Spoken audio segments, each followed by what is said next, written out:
تو تم کیوں ہار گئے ہو؟ اتنے کٹھن صبر کے بعد اب جب صلہ ملنے کا وقت ہے تو کیوں راستے میں ٹھہر گئے ہو؟ اب تو سفر ختم ہونے کو ہے۔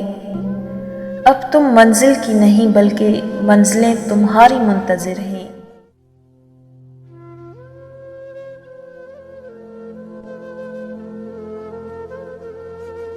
السلام علیکم ویورز، آج کی ویڈیو ہماری یوٹیوب فیملی کی بہن سائرہ یاسمین کے نام سے پیش کی جا رہی ہے۔ آپ سب دوستوں سے گزارش ہے کہ ہماری بہن سائرہ یاسمین کے لیے دعا کریں کہ رب پاک ان کو ان کی کھوئی ہوئی محبت سے جلدی ملوا دے اور ان کی سب جائز دعائیں اپنی پاک بارگاہ میں قبول فرمائے، آمین یا رب العالمین۔ تو ویڈیو کو شروع کرنے سے پہلے آپ سب دوستوں سے گزارش ہے کہ ہماری ویڈیو کو لائک اور ہمارے چینل کو سبسکرائب کرنا مت بھولیں۔ تو ویڈیو کو شروع کرتے ہیں۔ ہم اکثر بھول جاتے ہیں کہ ایک لمحے کے لیے ہی صحیح کچھ چیزیں ہمارے لیے لکھ دی گئی ہیں اور ان کا اختیار ہمارے پاس نہیں ہے۔ کبھی کبھار اپنے جذبات اور احساسات کو بیان کرنا مشکل ہوتا ہے۔ بعض اوقات ہم اپنی سوچ میں گم ہو کر سامنے پڑی چیز کو شک کی نگاہ سے دیکھنے لگتے ہیں۔ ہمیں یقین رکھنا چاہیے کہ ہمارا ہر لمحہ، ہر کام اللہ کی مرضی سے ہو رہا ہے۔ شاید کوئی چیز بظاہر ہمیں ناپسند ہو، لیکن اس کے علاوہ کوئی اور چیز ہمارے لیے بنا ہی نہ گئی ہو۔ تو پھر شک کیسا؟ جو تمہارا ہے وہ تم تک پہنچا دیا جائے گا، یہاں تک کہ وہ دو پہاڑوں کے درمیان ہی کیوں نہ ہو۔ اور جو تمہارا نہیں ہے وہ تمہارے ہونٹوں پہ ہو کر بھی تم تک نہیں پہنچ سکتا، لیکن جو بھی ہو نصیب میں دعا کی گنجائش تو میرے رب نے ضرور رکھی ہے۔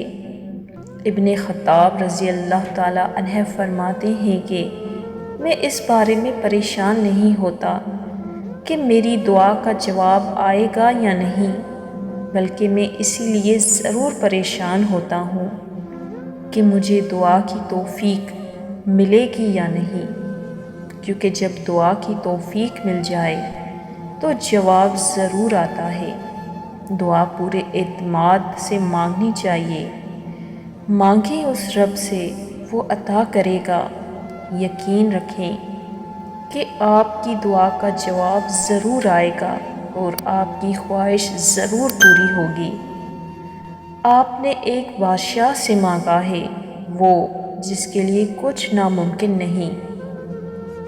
آپ کی خواہش کتنی ہی بڑی کیوں نہ ہو، آپ کا مسئلہ کتنا ہی مشکل کیوں نہ ہو، اس رب کے لیے صرف کن فیکن کی بات ہے۔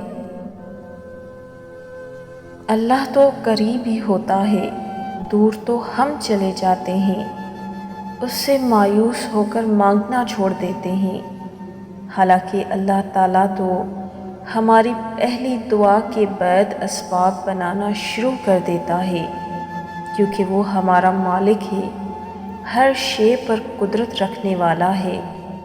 رسول اللہ صلی اللہ علیہ وآلہ وسلم نے ارشاد فرمایا، اللہ کو اس حال میں پکارو کہ تمہیں دعا قبول ہونے کا مکمل یقین ہو، کیونکہ اللہ کسی غافل اور لاپرواہ دل کی دعا قبول نہیں کرتا۔ اللہ رب العزت تک پہنچنے کا سفر وہیں سے شروع ہوتا ہے جہاں تم سوچتے ہو کہ اب سبھی راستے بند ہو چکے ہیں۔ جب دنیا تمہیں تھکا کر سجدے میں گرا دیتی ہے، تب وہ تمہیں سنبھال لیتا ہے اور پھر سے اسی دنیا کے روبرو لا کر کھڑا کر دیتا ہے۔ کبھی سوچا ہے تم میں اتنی ہمت اور بے خوفی کہاں سے آتی ہے؟ جب تم اللہ رب العزت کے فیصلوں پر یقین رکھتے ہو تو وہ تمہیں ان فیصلوں پر راضی ہونے کے لیے بے حد صبر دے دیتا ہے۔ لمبی اڑان سے پہلے وہ تمہیں ہواؤں سے لڑنا سکھاتا ہے تاکہ تم جان سکو کہ یہ مسافتیں بہت دشوار ہیں، اور دنیا کی زندگی اگر اتنی آسان ہوتی تو صبر کبھی جنت کے دروازوں میں سے ایک دروازہ نہ ہوتا۔ توکل رکھو۔ جو امیدیں اللہ رب العزت سے وابستہ کر لیتے ہیں وہ پھر ان کے دلوں کو کبھی مایوس نہیں ہونے دیتا۔ وہ ہتھیلی تب تک خالی نہیں ہونے دیتا جب تک اسے بہتر چیز سے نہ بھر دے۔ تم اسے تھامے رکھو، پھر وہ بھی تمہیں کبھی تھکنے نہیں دے گا۔ وہ جانتا ہے سب جو تم ظاہر کرتے ہو اور جو کچھ چھپاتے ہو، وہ اس دکھ کا بھرم کبھی نہیں توڑے گا جو تم نے اس کے سوا اور کسی کو نہیں سنایا۔ تم صبر کرو، اس پر توکل رکھو اور انتظار کرو، وہ سب ٹھیک کر دے گا۔ تمہیں عارضی طور پر ابھی ایسا لگے گا کہ سب ختم ہو گیا، مگر وہ تمہیں پھر سے اس آزمائش کے بعد زندگی کی جانب واپس لے آئے گا۔ جو تم سے دور کیا گیا ہے وہ بہتر بنا کر واپس کر دیا جائے گا، یا پھر اس سے بہترین عطا کر دیا جائے گا۔ دعائیں مانگنا نہ چھوڑنا۔ اکثر منزل کے قریب ہوتے لوگ ہمت ہار جاتے ہیں اور منزل کھو دیتے ہیں۔ سنو، دعا میں بہت طاقت ہے، اتنی کہ وہ نصیب کا لکھا بدل دیا کرتی ہے۔ اندھیرا چاہے کتنا ہی گہرا کیوں نہ ہو، اس کے آگے روشنی ہے۔ بس تم کبھی مایوس نہ ہونا۔ پھر ہم پہ واجب نہیں ہے کہ اس رب کی تسبیح کریں جو اندھیرے کو روشنی سے بدلنے کی طاقت رکھتا ہے، اور شکر کا سب سے احسن طریقہ تو نماز ہے۔ اللہ ہم سب کو نماز فجر ادا کرنے کی توفیق دے، آمین یا رب العالمین۔ دوستوں، اگر ویڈیو پسند آئی ہو تو اسے لائک اور کمنٹ کرنا مت بھولیے گا، اور ہمارے چینل کو سبسکرائب کر لیجیے گا تاکہ ہماری ہر آنے والی نئی ویڈیو آپ تک پہنچ جائے۔ شکریہ، جزاک اللہ۔